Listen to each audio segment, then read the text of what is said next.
So my name is Christina Berge, and I'm not from New Jersey. Being from Philadelphia, I grew up making fun of New Jersey, but also getting pissed off if anyone farther away is mean to the state. Like, f*** you, that's where Bruce Springsteen is from. I used to think a lot of Central Jersey was like the opening scene of The Sopranos, like highways, high-tension wires, that weird refinery fire that always burns on the way to New York City.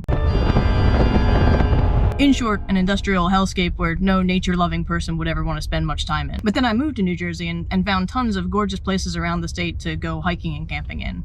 Like the Pine Barrens down the shore, the Highlands up in the north of the state, the Delaware Water Gap. But even if I stayed closer to home, I could still find some neat flora and fauna nestled next to the built-up urban and suburban places. But the one I was most excited about was the annual salamander migration, which takes place in East Brunswick, one town over from where I lived. So last March, I watched the weather, I watched the thermometer. More importantly, I watched the website of the nonprofit that actually knows how to predict salamander behavior. Yeah, how you doing? Can I fill it with regular? Thank you. And then one night, conditions were perfect. So I grabbed my camera and sped over to see if I could spot a spotted salamander. So the area of the migration is concentrated here around these two little bodies of water called vernal pools. Vernal pools are just seasonal bodies of water. Vernal comes from the Latin word for the season spring. And importantly, vernal pools are ephemeral, often drying up part of the year.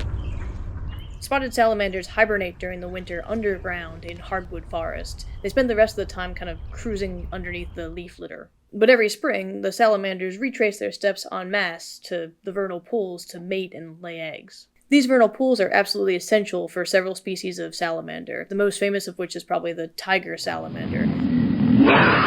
But the one we're looking for, the spotted salamander, is also an obligate vernal pool species, so they need vernal pools to survive. They don't lay eggs in permanent ponds because permanent ponds have fish, and fish eat salamander eggs, so the vernal pools are a relatively safe space to grow up baby salamanders. There's the vernal pool. There's the farm. You can overlay old aerial maps from the 1930s onto modern satellite maps and see how the area has changed in the last century or so.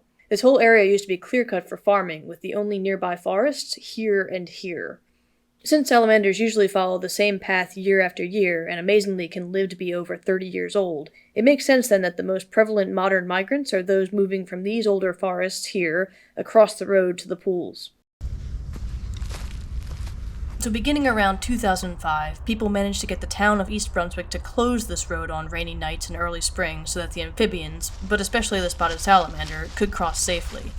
It also meant that I could wander around in the dark without fear of getting run over. We wandered around for a while, not seeing much. Morale was low because it was wet and cold, but then I spotted my first spotted salamander.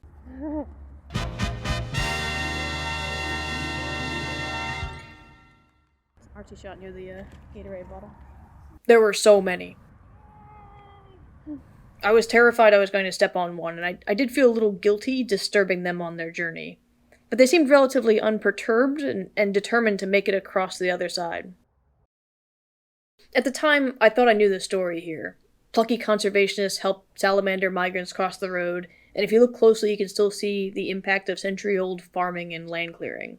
It was a neat enough story. But then, I actually did some reading, and found out that spotted salamanders are really weird and really cool. Okay, so this totally blew my mind. So our little buddies are heading to the vernal pool to meet up and mate and lay eggs. But this only takes like a day or two. But the eggs are in these temporary, precarious pools for 1 or 2 months. Unlike birds or reptiles, amphibian eggs lack an amnion, so they're laid directly in the water, and drying out is very bad news. Since these vernal pools are ephemeral and temporary, the risk of drying out and dying is therefore very high. One way to counter this is to have a jelly coating around the egg. The jelly coating keeps the eggs moist, but at a high cost. By keeping the water in, it's keeping the oxygen out to a certain extent, and the developing salamander embryo needs the oxygen to grow up big and strong. So the spotted salamander solves this problem in an insane way. They photosynthesize. Well, not them exactly, but they have a symbiotic relationship with a species of algae that does the photosynthesis for them. This algae does the photosynthesis right there in that jelly layer and makes oxygen for the developing salamander embryo. How crazy is that?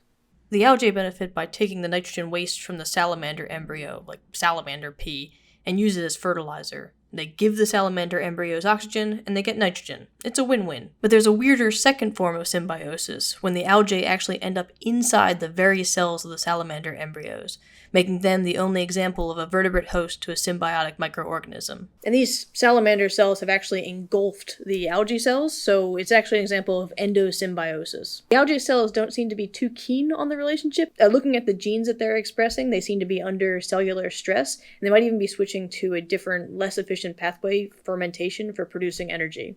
The salamanders, in contrast, seem fine and dandy. The big difference between salamander cells with and without algae is that the ones with algae had genes with expression turned way up involved in suppressing the immune response, likely so their immune system didn't kill their little algae slaves. So, there you go. You thought New Jersey was just pork roll sizzlies from Wawa? You thought New Jersey was just people that don't know how to pump their own gas? You thought New Jersey was just people in the right lane doing 85 and a 55? You thought New Jersey was just a convenient place for the mob to dump bodies? No. It also has a town that closes a road so that the only vertebrate example of an endosymbiont photosynthesizer can cross safely. I'm away at a conference about mosquitoes, hence the hotel room, so I really should get to bed. But thanks again for watching, and see you next time. I have the camera balanced on the Gideon Bible from the hotel room. It's currently 1 o'clock in the morning. I've burst a blood vessel in my eye, and I probably should get ready for this conference, but good luck, little buddy. You totally got this, little buddy. Using the spray on? Myself a go. Offensive to Italians.